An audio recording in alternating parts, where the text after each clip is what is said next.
Hi, I'm Renée Walker, a mindset mentor, speaker, and lover of all things spiritual. I believe that at our core, we are all spiritually wired for love, peace, success, and abundance. Here on the podcast, we're diving into mindset, wellness, and business, but always through a spiritual lens. Let's just say we're going deep, but we're keeping it light. So let's elevate your life from the inside out, one conversation at a time. Welcome to Spiritually Wired. Welcome to the Spiritually Wired podcast. I'm really looking forward to this conversation today because I have with me Kim Fitzpatrick. Kim Fitzpatrick is in the house. Woo. Yes. Kim is an executive coach. She's an entrepreneur. She's also the co-founder of Lumina Legacy Institute, which is a globally aligned leadership and coach training organization. With over 2 decades of experience building 7-figure businesses and leading high-performance teams, she supports founders, executives, and emerging leaders in strengthening their identity, expanding their capacity, and creating legacy-level impact. I am just so grateful that you are with us today because I know that there is so much that we can learn from you. So thank you for being here. Thank you for having me. This has been a while in the making. I know. The dates aligned and we're here. I'm so grateful to be in your space and in your energy and to have this conversation. I know it does feel like it's been a while in the making, and I've been following you on Instagram for a few years. I always love the content that you put out and the energy that you share. And then this past year, I've gotten to know you more on a personal level, and you do not disappoint. Oh, I appreciate that. I often have people love say, they're that. like, you are the exact same person in person as you are online. And I was like, Yes. that is a high compliment. Isn't to be that the able, best it compliment? really is because, that isn't always the case. And it certainly is with me. So I appreciate that. And it's been so lovely to get to know you, go through some programs together. Like, No. I just felt so grateful for that. I know. It's been so beautiful. And, one of the things that I know we both really, we believe in is the importance of identity work. And I want to bring this up now because, I just read your bio. Incredible. You've done so many different things. And I know on top of that, you're a mom of 2 and you've gone through some major challenges in your life. And we're seeing this version of you that is sitting here very confident, and you've got all the success that you've created. Yet I know that there's been different versions of you along the way. Yeah. So what has been that shift for you? What has that look like? I love this question. It's interesting, right? I just feel like it's not that I don't remember those past versions of myself. I remember the feelings Yeah. of those past versions and those past identities. And what I mean by that is I loved when you recognize, like, she's sitting here calm and confident and successful. And I haven't always, that hasn't always matched. Like, my energy hasn't always matched that, whether it be a perception or persona. And I feel like that's been the biggest shift, is that my behaviors have caught up with my identity. And that was the biggest thing that needed to change so that I would be the one keeping promises and doing those things and, being flexible, right? That just because you're not doing something that you did 3 years ago now doesn't mean you're not successful. It means it doesn't match this identity. And really learning how to be so psychologically flexible in my leadership, in my habits, and how I parent. My kids are growing into their new identities as I am, right? And that's been, I think, the biggest shift, is that I don't have to be anyone that I'm not. And I just get to show up as who I am. And that's been the biggest blessing for me, is that I love who I am and I'm proud of who I am. And that's why I can show up with who I am. Wow. I love the way that you're presenting that because it feels so, there's something gentle and kind about the way that you say that. that it's not this forced way of being, which can often, and that's when we feel like we're not, when we use the term alignment, which is such like a popular word to use, but I Yeah. find sometimes people can be confused, like, what does that mean to be aligned? It's that, like the Mm. outer, what you present to the world is fully aligned with what Yeah. is happening within. I love that. Speaking about alignment, one thing I learned, it was about 3 years ago, was Anthony Trucks. And he talked about alignment. And I don't know how I ended up watching this. I watched it 3 times. I'm someone who will I love repetition. It's really Hmm. important for me. And I missed it the first 2 times. Yeah. So this third time I'm watching it, it's on identity. Ironically, we're talking Yeah. about this. And he talked about alignment. And he said, so Anthony Trucks is a retired NFL player. He's very successful. His wife is insane. She inspires me so much, and with her fitness and her perseverance. But he said he spoke about both of them, and I related to that. He said, as we were shifting into this next level, he said the alignment is here. Your Mm, alignment doesn't automatically go with where you're at. Your alignment is where you're comfortable. right. So when people are like, I feel so out of alignment, as you're rising to this next level, of course it is. Mm, And as you starts to feel a little bit more comfortable, it's because your alignment is catching up to that newer identity. And that really gave me breath, because I always kept thinking that something was wrong because it didn't feel like I was in alignment. And he said, it's not meant to. That set me free, mm, because I stopped trying to chase that, because when I was looking for the alignment, I went back to old Kim, right. settled Kim. Right. Oh, this is more cozy, comfortable down here. It's not meant to be comfortable when you grow. Hmm. You're not meant to be doing that. So we have to be able to dance with alignment and the feeling of discomfort, knowing that that's what's stretching you. Powerful. And the word you use, like dance, because that's what it is. It's always Mm. fluid. It Yeah. changes. It's not meant to be this stagnant way of being, but then also this constant chase of something that feels exhausting. Oh, Isn't it exhausting? oh, that's really how I feel different too. I'm just Yeah. like, oh, this is so relaxing, not having to constantly go to the Right. next thing. Yeah. Now, there is an action piece, as you were Yeah. mentioning too, because and I am actually holding a journal that you created, Yeah. which is called Be Her Now, the daily foundation to build the life you desire. And so I know that also the foundation of what you do is the knowing that this identity, who you are today, didn't happen by just Mhm. thinking about it. No. There's a showing up that's Yeah. required. And so what how do you show up? How do you honor that inner, is it an inner calling or whatever word we want to use for that? What does it look like to show Mhm. up, to be her now when maybe you don't feel like Yeah. you're fully her yet? Okay, I love this so much. So I'm going to use my new business as this. Okay, Yes. so we're provisionally accredited with the ICF. We're a coaching school. Like, that was a very hairy, ambitious idea. Hmm. It's not easy to do that. They don't just hand out credentials. And I remember sitting with my co-founder Kyle, and there was this big whiteboard in my office, in our office, in the Lumina Legacy headquarters, we call it. And it was blank. And I knew that we needed to map out everything. I wanted to put out the amount of money that we wanted to earn, right? That obviously reflects impact. But there was a number. I had a number. So I wrote that in the corner, the right hand corner. We're never erasing that number. Then we wanted to be like, okay, who's the impact? Who do I want to serve? And I remember writing down 22 to 25 people for the first cohort. Hmm. I circled it and I left it. It was there. We'll come back to this, why I'm Okay. telling you this. And then we just mapped everything out. It was like, okay, well, we need to set up this. We need to do this. We need to do this. We need to get this. We need to do this. And it was just this flow.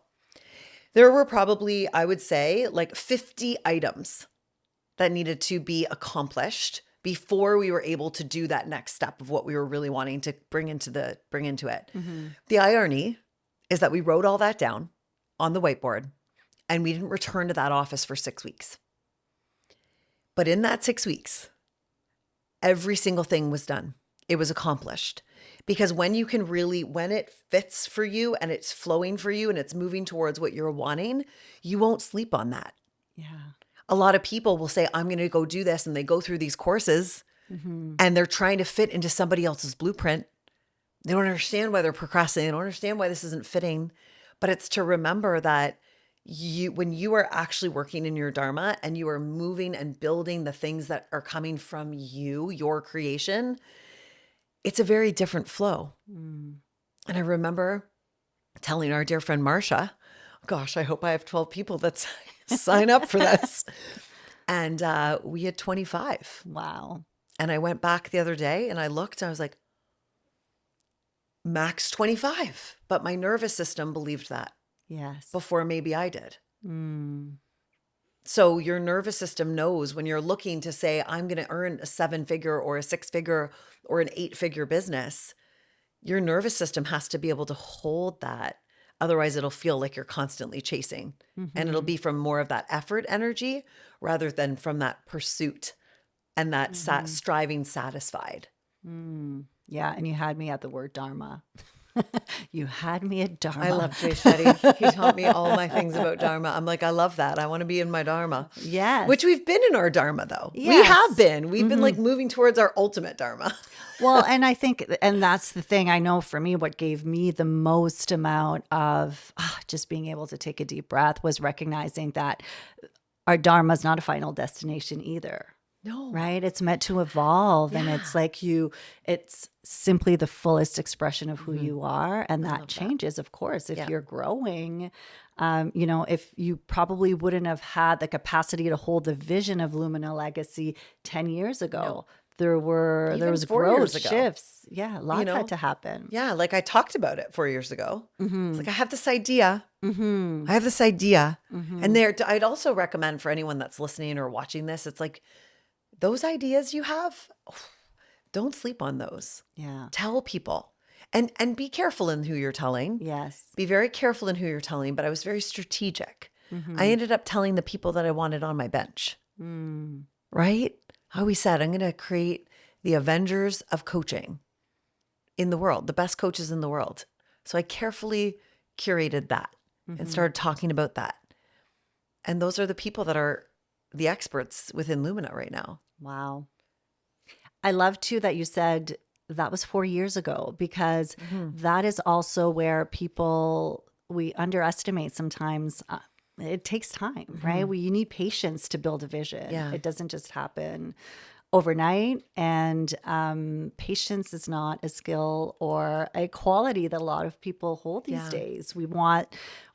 Someone will look at you and be like, oh, I want to do that. But it's been years in the making. Yeah. And I will say this, and maybe this is helpful, but here's an irony. I ended up, somebody sent me a screenshot on or something on Instagram, and I happened to roll up and it said August 12th, 2025. That was the day that Kyle and I wrote out that whiteboard. Oh, wow. And guess when our kickoff call was for Lumina?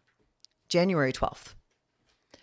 So that's 4 months of like the idea, the catalyst to come into boom, go. And it was just relentless action. So all the pieces were there, but it was like, it's go time. Yeah. Right. So from this date to there, even though everything was prepared before and it was already on its way, and I understand that the things were laid, it was the action that kind of brought us over the line. Right. So I love that the idea started 4 years ago, but the intense activity and the action was also in 4 months, which is very fast. Yeah. So once you bring an idea into reality, it's law of attraction. It's the law. We know this. Right. It was all meant. And I've been building that for 4 years. I'd been taking my IC, doing all those things. None of this was a surprise, you know? Now, you obviously are a visionary. So you have like a big vision for what you want to create. And you're also a mom and a wife, and there's also life happening in all of it. And so for women, it's not easy necessarily to hold those big visions and be able to show up for the people in your life in a way that feels good. Is there a secret magic sauce that Kim Oh, has? What's your perspective on that? I love that. How do you hold it? So I had to get really clear on my values. Mm-hmm.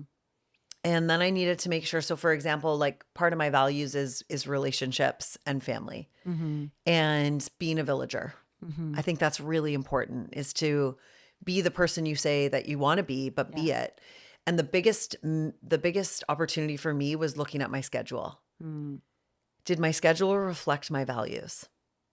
And I had to ruthlessly edit, and that even was relationships. That was clients. Was all of this aligned with where I want to be going and growing, or am I Yeah. being pulled back into past, whether it be patterns or behaviors, or just getting off phones exhausted is not my value, Mm-hmm. right? When Mm-hmm. you're right with the right match, it's like, oh no, this is very important. So that's one thing I did is like, if it drains you, assess that.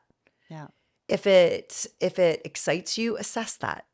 I love this idea of really knowing yourself. Mm-hmm. And that was really important to me is I had to get really clear on who I am and where I want to go.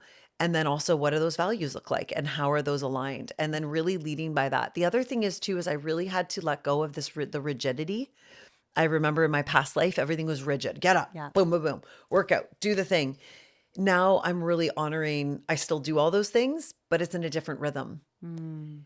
And that's been supportive for my kids are teenagers now. Yeah. It's so different. Yeah. I'm not in the hustle busyness of getting their little boots on. I'm just trying to make sure Tess wears a jacket to school. like it's changed. The Right. the energy has changed, Mm-hmm. the battles you're gonna choose have changed. Mm-hmm. Mm-hmm. And that's been my biggest, it's like appreciate the season you're in, Yes. look at the season you're in, and then refine who you need to be in this season. Mm. And, there's going to be these series of lasts, right? Like, that's what I'm really sitting in. It's like, there's nothing that's more important right now for me than being the best mom Mm-hmm. and also birthing the best, you know, business I can. But everything has to be in alignment for me to feel like I can do that. And that doesn't always work. There's going to be some of that. I love this idea of Yeah. that, the pendulum, where Yeah. some days, for some of the 4 months, like I worked 19 hours a day, Renee, Yeah. on getting that manual. Like, Mm-hmm. I cried some days. I was like, I don't think I'm ever going to be done this. Yeah. But I was. And in Mm-hmm. those days, Jamie, my husband, he stepped in. Mm-hmm. He took the kids to cheer. He took, it wasn't always going to be like that.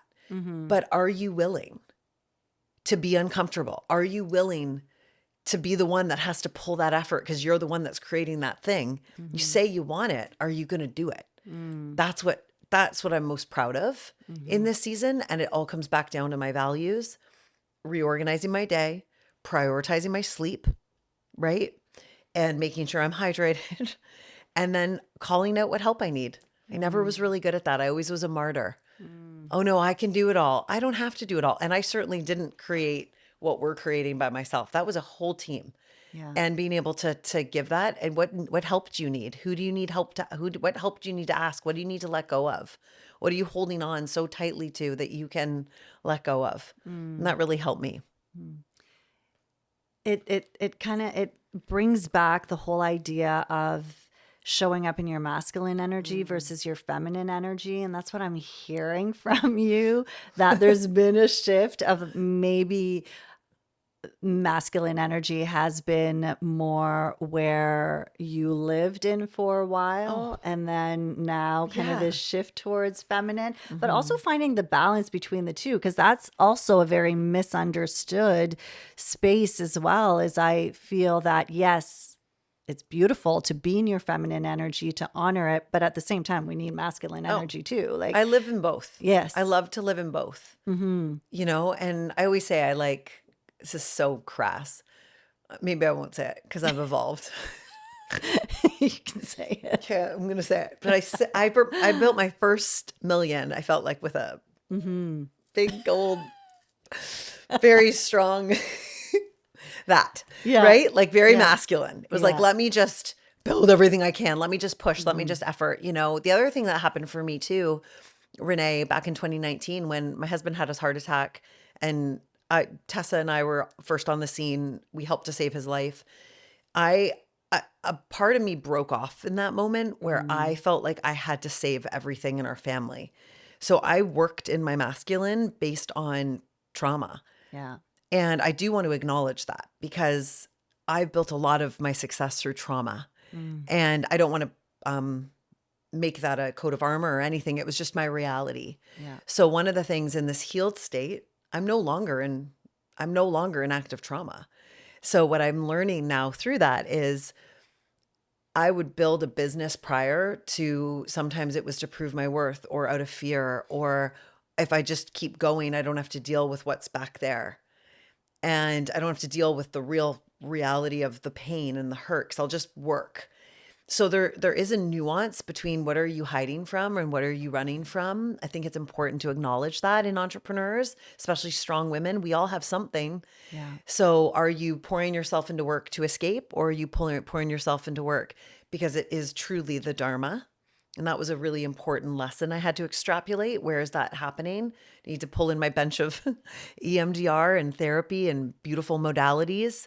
And that was helpful for me. I feel the most calm I've ever been just sitting here with you in this gentle voice and not, I just love it. It's taken a long time to sort of understand that both the masculine and the feminine can exist. They're both required. And I finally feel like I'm supported enough too. And my husband's healed and healthy. And I don't need to be the only one that's doing it all. Mm, And that was super heavy. And I was intentional with choosing my next business partners in that I don't need to be the one. I have no ego. I'm good. I don't need to be the only one doing anything. And that was also very freeing yeah. because for a long time I felt like I'll just do it. And that's, be careful there. Mm-hmm. Be careful there if you can't surrender and allow other people to shine their gifts, because there sometimes is more about us than it is about them. And it makes, first of all, thank you for sharing that. And I've always appreciated your willingness to share and to be vulnerable because it helps so many other people. And I can feel too, of course, now you can look at it and see how you were in survival mode. I mean, that's enough Yeah, to get that's your great. You're right. entire nervous system on high alert. Hmm. It's not safe. What can we do to control, to protect the not only yourself, but the people that you love the most? So it makes sense Yeah. that that would have like kicked into high gear during that time.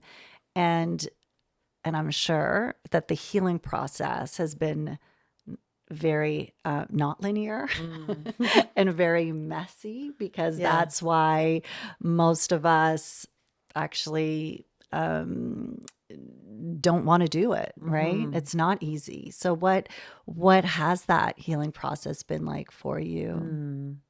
I remember when Jamie came out of his coma, I asked him two questions. Hmm. I said, "What's our bank account number, or what's our bank account password?" Because I didn't know that. Yeah. I had let him do all of that. That was a good aha for me. And the second was, it was, what do we do for a living? Because a Mhm. lot of that defined a lot of me for a long time. So, two things. So, number one, the healing helped me to stop delegating away everything and to stop just like hiding like an ostrich with my head in the sand, Yeah. and to take ownership and responsibility. Mm. That was number one. And I believe that's what's required for CEOs and strong leaders. And you have to take responsibility. You have to be willing to look at the numbers and to be looking where things are going and what's happening. And that was hard because I've always kind of just, it's just sort of, I'll just work. It'll just show up. This is the way it will be. And healing required a different level of me. It required slowing down. It required being a little bit more analytical. Yeah. It required to see my blind spots, which, we don't like. No. We don't like. And it required me to have more rest. Mm. It required me to rest more and to demand less of me and embrace more of me. Mm. And that was the biggest thing, to just give myself that permission. And it still feels weird. Like Yeah. sleeping in is like, I should be up. Leela Hermosi has been Mhm. up, right? they're all up. But it was like, that's not what this one needs. So just whatever season you're in, know that you can, when you're healing, be gentle with yourself. I also know that it doesn't have to feel messy and hard forever. Yeah. It doesn't feel hard for me right now. That's good, 5, 6 years out. And lots of things have happened in between there that have been other things I've had to really process and deal with. But I just kind of keep zooming out. Yeah. I zoom out. Okay. What's the real problem here? And who are you today to handle that? And that's been helpful. But yeah, it's not easy. It's not linear. It's like entrepreneurship, Renee. Yes. I'm amazing. I suck. This is terrible. This is amazing. I'm incredible. I'm going to hit my foot. No, this is terrible. Right? Yeah. Mass healing's like that too. It is. It's fine. It's just easier to be dissociated. But we don't do that anymore. It is. Right? And I love that you said too, like, even though you recognize that this new way of being, where maybe there's a bit more allowing of the feminine energy, more of the rest, more of the recognizing that you need to nourish yourself, Yeah. and honor that part of it, that there's still the old way of doing things will creep up all the time. Because I think that's also a misunderstanding, right? People think that, oh, there's this moment where everything clicks in and you are healed. Oh, yeah. Everything is done, complete, but it never really is. No. It's this constant being in relationship with that, I guess. Yeah, my executive business coach, she's been with me for 7 years, so she's seen a lot. And that's what she said. I remember one time I said to her, I'm like, oh my gosh, I'm nailing it. I nailed my mornings. I nailed all those things. I'm so proud of myself. This was one week. She goes, that's so great. She goes, and next week, when it all falls to shit, don't be hard on yourself. And I was like, right. And that was so helpful. Yes. It's like when you move. I remember I love our Instagram community so much and the people that support us. And I remember I had someone say, I moved, and I just want to remind you that it takes a full year to feel cozy again. Yeah. And I remember this Christmas, so a year and a half after I moved in, I was looking around our home and I said, took a year and a half to feel like home. Yeah. And I appreciated that. So the same with healing. It's so true. It's just this analogy. Think of how long it takes you to figure out where you want to hang a picture or how to organize that thing. Or that's the same with your life as you're trying to compartmentalize the new pieces after a trauma. And I love saying this too. And I wonder if this is helpful for anyone, but like, there's going to be definitive dates in your life where it's like, it's before and it's after. Right. And you can't go back. You can go forward, but you're never going to get it back. And I think sometimes we can want to live so much because it was, oh, let me just go back to before that was happening. And that's where a lot of the healing comes from too, is like up until now and from now moving forward. Right.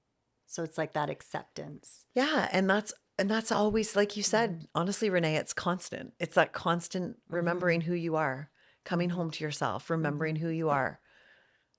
It's really important. I'm hearing so much of, and I'm pretty sure that this term came from, I learned it from you, was self-leadership. So this is what I'm hearing constantly as you're speaking, because, and I'd love to kind of go a little bit deeper in that. Because it's such a big part of who you are. But what does self-leadership even mean to you when you use that word, that term? Oh, I love this question. And I believe that self-leadership there's two things I think of when I think of the word self-leadership. I think of stewardship and I think of agency. And I love the words discipline and control and all those things. But I believe that self-leadership, two things that come up for me when I think about discipline and control is my childhood. So for me, lead thyself didn't require it to be hard. I needed to put the hard down. I needed to take off that armor. I love Brene Brown when she says you're layered in armor and it helped you for a while, but then it actually stops your gifts from getting out. So self-leadership to me is the ability to, what armor do you need to take off and put down physically, do that. And then what is agency and what is stewardship mean? You know, I love the saying that at the end of our earthly life, we're going to be met with our Creator, and they're going to show us our life and what our life could have been like. And that's my responsibility. You know, like I'm literally leading 2 legacies. So I also think about my mom who's not here when I think about self-leadership. I think about those that have gone before us, and it's our birthright to be able to do that. And I think self-leadership is mandatory, and it doesn't have to be selfish. It's interesting when you hear those sayings of self-care is selfish, be selfish. Well, yes, and it's also a requirement for you to be to your next level. So what does self-leadership mean to you? Because what self-leadership means to me is agency and stewardship of thyself and keeping promises to yourself. And when you know better, you can do better. When you do better, you loudly change the world more. And when you are actually living in who you truly are, that's when everything will unlock. I work with so many clients on why they aren't where they want to be, and it always comes back home to their own identity work. And most of my clients are working through themselves. Even though I'm an executive leadership coach, we're starting with them. Whether they're CEOs in Fortune 500 companies or not, this is where it starts. It's leading themselves and keeping promises to themselves so they have capacity and they start to become anti-fragile. I think we live in a very fragile society where we've been told, oh, you don't have to do that. But if you build your capacity up, that's self-leadership. I can handle these things. I'm proud of that. Not because it's force, but because I have capacity. Right. And there's power in that. Right. The keeping promises to yourself, like that just really kind of resonate or touch something in me, because it is like that area where we can so easily disappoint ourselves, where yet it's also the area where we can show up for ourselves. So it like has the most potential, but then it's also the ways in which we constantly maybe we abandon ourselves when we don't. So if there's someone here that is listening to this and they feel maybe like stuck or discouraged, or they're not sure, like, how do I get out of this cycle of abandoning myself always, what would you say? Where would you start? Oh, I would say this is the perfect spot, because you need to just, what does not abandoning yourself feel like? What's the opposite of that? Where, like, then I'd go into full blown coach mode. Tell me more. Right? And there's beautiful power when someone says I'm stuck. Yeah. And as a coach, I love just being silent in that, because the stuckness is usually a state of being. And that's something that is usually where we're not taking action, and we're feeling, that disalignment of what we say we want and then what we're doing. That's where a lot of overwhelm comes from, is the inaction. It's the anxiousness of knowing I should be doing this and I'm not. And should isn't necessarily a bad word when you're like, I'm stuck, but I know what I need to do. Yeah. So if I were to ask, like, well, what parts of your life do you feel like you're most abandoning yourself? And it's a good question to think about. Someone might be like, well, I sacrifice my sleep because I just want to get alone time. Okay, let's dive into that. What does that look like? So the stuckness and the abandonment part is also just being able to be introspective. Because a lot of time we're doing it, what we think is justifying, like, oh, I'll just have this glass of wine because I deserve this on a Friday night. Whereas maybe we deserve a good sauna and a going to bed. Right. Or a makeout session, like, I don't know, let's say that. It's important, right? Like, what are we negotiating? Who are you negotiating against? Because you can change today. Right. I love the saying, I learned this from a dear friend of mine. She's an NLP master and all these other things, but she said, up until now, and from this movement forward. So up until now, I neglected my sleep. From this moment forward, I don't identify with that anymore. It is that fast that you can. It is a decision, and you can decide today, right now, this minute, that you will not be the same person that you go to bed. There's so much autonomy in that. I know. It's so much more empowering to look at it that way, because it's so easy to get stuck in just this rut and the cycle of this is who I am and I've said it before and nothing changed. And what if in this moment you Yeah. make this decision and something does change Yeah. because you choose differently. 100%. And it's Yeah. really important what you just said is that I think a lot of people look to whether it be coaches or courses or any of those things to like Mhm. to be the answer. And I know because I've invested in a lot of things over the Yeah. years, but the most clear I've been is when I've worked with people that help you figure out who you are Yeah. versus their systems or their style or their what it, and that's important. It's like really be aware of where you're getting all your information from. I think, even on Instagram, we live in a world of creators and Yeah. coaches and all those Mhm. things. And it can get a little noisy if you lose direction of what really aligns for you. Mhm. And that happens too when you have too much information coming in and not enough introspection coming in. So Yes. giving yourself that permission too of like, okay, what's the noise? What do I need to remember? What questions am I asking myself? I think that's really important too. Yeah, and there is so much noise. I mean, that's why I'm a big believer in meditation and because there is so much noise. And it's in the quiet, it's in the Mm, stillness that we actually remember who we I are. love We it. can come back, we can hear ourselves again. So the discernment, right, is that other word that I find is Behaviors. That's the we need third to have like word. a glossary It's the third word. Stewardship agency discernment. Yeah, it was discernment. Can we perfect. say it again? Yes, I know, and that is really learning to trust yourself. Mm-hmm. What feels Mm. right and what doesn't. And I find in the coaching world too is, I mean, people will sometimes come to coaching relationships thinking, oh, this is the person who can fix it. Mm. Like, this is it. And I mean, it's beautiful to have hope and you need to have trust. But ultimately, you're the one who needs to show up. It's Yeah. what happens outside of the coaching sessions. Yeah. It's how am I leading myself? Yeah. Exactly. I Yeah, love that. I love it.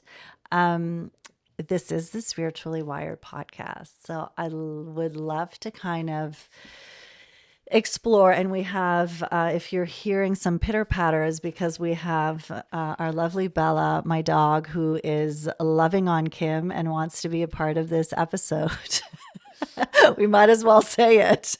I love her. I love it. But what has been your relationship with spirituality? Mm. I love this question. So I grew up Catholic, Hmm.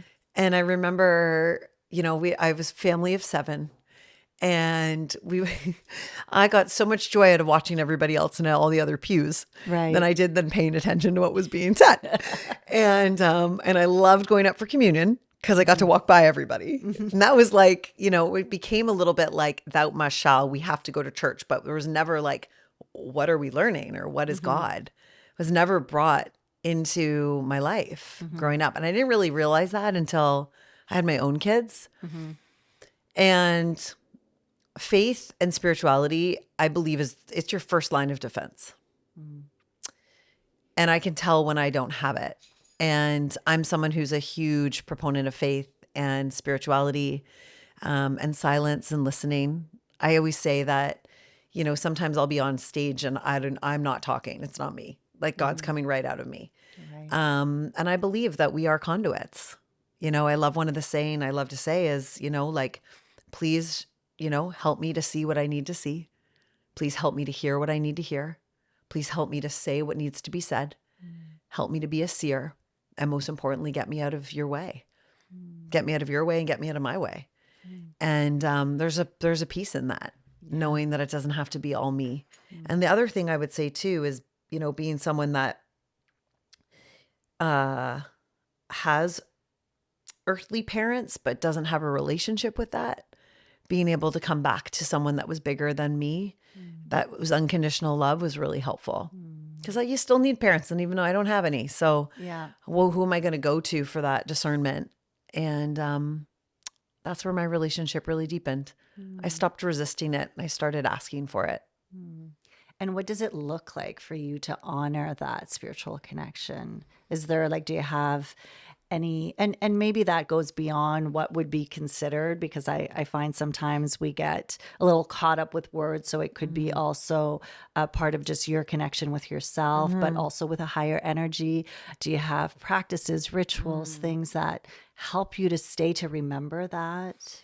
Well, I mean, I get woken up every morning being told there's really big things I need to go do.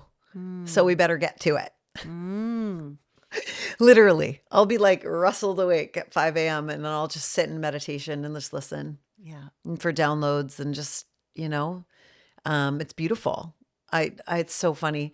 My husband will always say, he'll wake up and be like, oh God, what's she going to wake up wanting to do today?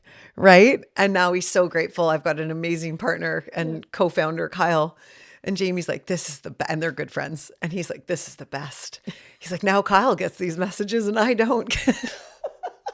But it's really cool to just know for me, it's when I first wake up in the morning to Mhm. not get up. It's just to be grateful and just to say thank you. I say thank you probably 90,000 times a day. Mhm. Thank you, thank you, thank you, thank Yeah. you, thank you, thank you all day long. And I think that's the most important part is before my feet touch the ground is like really asking some questions of like, what do you need from me today? Mm. How can I lead? Who am I meant to serve? Bring Mhm. them to me. And that's really changed my business because I've stopped looking and I've just started being. And there's an attraction there when it's not this desperate, needy energy. It's just source, faith, Mhm. God, divine, right. It's a totally different way to build a business. Yeah, because it's not coming from ego, it's coming No, from service. literally. Yeah, I Yeah. feel that from you. Mm-hmm. Yeah, really, I really do. Which is why I wanted to have this conversation with And you it's so so we interesting can because go this deep. really started for me, I would say, even back when I worked in gerontology. I've only Mhm. been an entrepreneur for just over 11 years. I Mhm. worked for 15 years in the senior living world. Right. And your second paycheck is the pay. Mhm. Your first paycheck is the service. Mm. And I grew up with that when I was 22 in a managerial role, like out of college. All my friends were backpacking and doing all the things. And I was a cruise director. And I called myself the cruise director at Sunrise Senior Living, downtown Oakville. Wow. And that's where I started my career in Mhm. senior living. And it Mhm. was the best gift. And one of the things it was like, how can you champion the quality of life for all seniors? And that was their mission statement. And I stapled that to my forehead and removed the word seniors and said, champion the quality of life for all humans. And that's been my mantra since I was 21, 22. Wow. So what drew you to entrepreneurship? What was that Well, I started transition? moving my way up the corporate ladder. And the further you move up the corporate ladder, the further away from service I got. And it Mm. was a whole bunch of our ROIs, NOI, or, net operating and like, what is it? NOI, ROI, NOI. And I felt myself detaching. Mm. I spent more time writing reports than I did helping people move into action. I loved it. I loved it. Yeah. But I remember when Jamie and I were, we were passing ships in the sea. I only saw my kids for 30 minutes a day. And I just wanted to be able to walk my kids to and from school. Mm. I was like, this isn't right. There's got Yeah. to be a better way. There's got to be something different. Yeah. And there was. And that's Mhm. when we started in wellness and coaching and really figuring that out. And this evolved, right? Everything Mhm. evolved for me, my Mhm. journaling, podcasting, and then really wanting to help people understand how to become a professional coach. Mhm. Because I've seen a lot. I've seen a Mhm. lot of careers and I know that this one's such a beautiful profession, but you can't teach steward like leadership, like servant leadership. You can't teach that, but you can instill it. Mm. And I think that's important in the world right now. And I know that's really where I wanted to go. So I've always tried to be a servant leader in everything I've done, even in entrepreneurship, in my speaking and how I talk and how I am. But for me, the jump from corporate to entrepreneurship was for my kids Yeah. and to be able to be a great mom and Mhm. have that example. I had Mhm. to become the example. Mhm. And now it's really fun going back into corporate and serving Yeah. them at an executive leadership coaching and putting in programs in the corporate worlds. I remember being that, I was that light in the corporate world. I was different. Yeah. I was the one working, the night shifts to make sure that we saw the night team. And no one ever did that because, that stuff matters. Like Yeah. I've carried it. None of that's changed. And now I feel like I actually can do more as a consultant or an executive leadership coach within corporations than I could as an employee. Well, and that's the cool thing. Like when you talk about things coming full circle, right? Full circle. It needed like that experience that you had those 15 years instilled something in you and also gave you an understanding of that world in Yeah. a way that if you didn't work in it, you didn't live it, experience it in the way you did, you wouldn't be able to see it in the same way. So, with the path to your soul's purpose is just all those little redirections, sometimes big redirections, but how cool to kind of have this moment to look back and be like, yeah, everything played a role. And you've mentioned not having your mom. I know you lost your mom when you were very young. I was right? 11 months. You were Yeah. 11 months. And so that, because the word that you also use often is legacy. We need to have like little Yeah. buzzes for some of the words that we've been doing. Tattooed on me. Yeah. But legacy is a big thing. And I Yeah. can see that has been a big, like, has been woven through your entire life. Yeah. I feel like, so my mom chose to have me versus having an abortion when her cancer came back. And so that was a huge sacrifice. And, I don't know whether there would have been another outcome. I think for a long time, I didn't know she was actually terminal. Didn't know that until when I was like, this tells you a lot, but my dad told me that when I was 37, that she was terminal. I never knew that. When she was pregnant? When Like she was pregnant with oh, me, she was wow. terminal. So she knew the decision was, Right. she couldn't, even if she had aborted, she knew. And I think that's, I feel that. wow, like she knew what she was going into. She didn't come out of the hospital after I was born. And I remember her mom helped raise me and so many people from there's a picture of me in a playpen with my friend Rob, and his mom was my mom's best friend. And she knew her assignment. And I think this was mine. Yeah. This was mine. Mine was to be her light, and to be that mark on society that she wanted to have. I know it. I know it from the people in her church. I still get stopped on the street today from the elders that say, I knew your mom and she was magnificent and you have her light. And like, that's none of that's done by an accident. So for me, it's like, yeah, I know I have a legacy to leave, but it's her legacy. And there's all these signs. Like she passed away on November 11th, right before 11. I was born on December 23rd, and I asked my dad this is how long it takes to get answers of who I am. Yeah. So when was I born? He goes, around 11. Of course. Yeah. My son was born on January 11th. Yeah. Like I keep getting all these signs, Right. and that's just her reminding me to keep going, Well, you definitely are carrying her legacy in such a profound way. appreciate and that. impacting so many different people.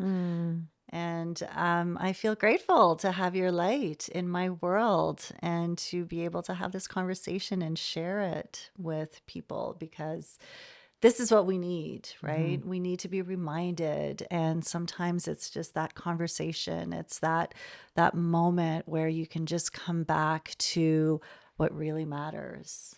What really matters beyond all of the noises and the distractions and all that's going. And that's what you do for me. So, Oh, I appreciate that. so thank you. I love that. Thank you.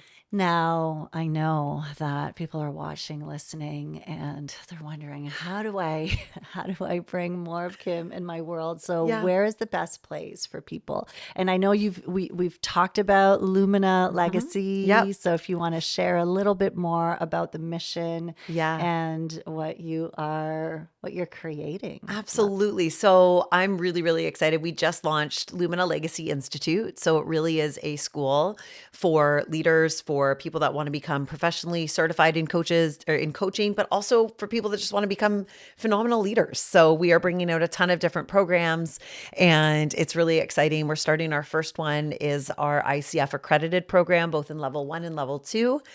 So for those that are looking for a designation, we are provisionally accredited, and we will be accredited in July when this first cohort comes through. Amazing. So we're really proud, really excited. And then we are finishing up our level 2, which is the PCC, which is a professionally certified coach.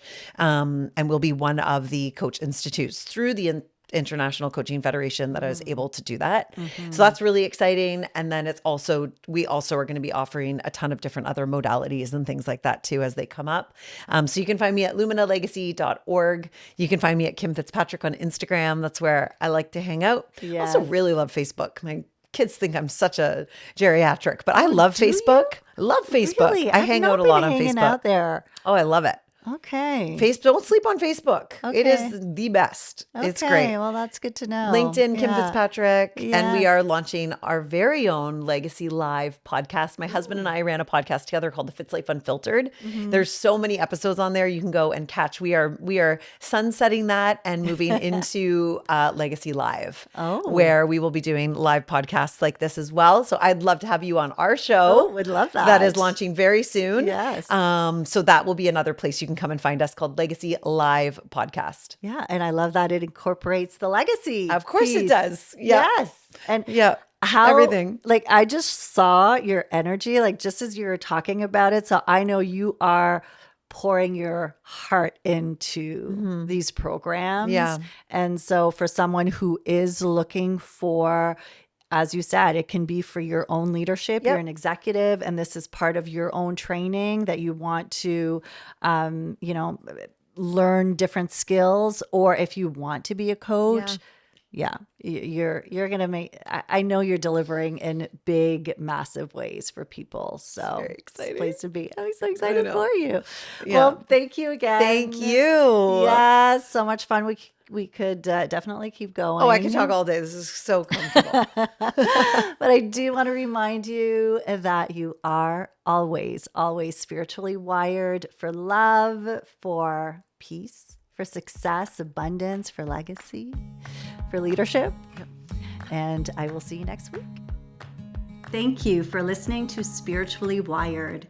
If you enjoyed this episode, be sure to follow and leave a review. It really makes a big difference for the podcast. And if you're ready to dive deeper and join a soul-led community, come be a part of the Spiritually Wired membership. With weekly life lessons and a rich library of recorded classes, it's designed to support you every step of the way on your spiritual journey. We currently have a special offer where you can receive your first month for half the price. You can find a link in the show notes or come check it out at reneewalkerwellness.com. Until next time, remember to take some deep breaths. Remember that you are spiritually wired.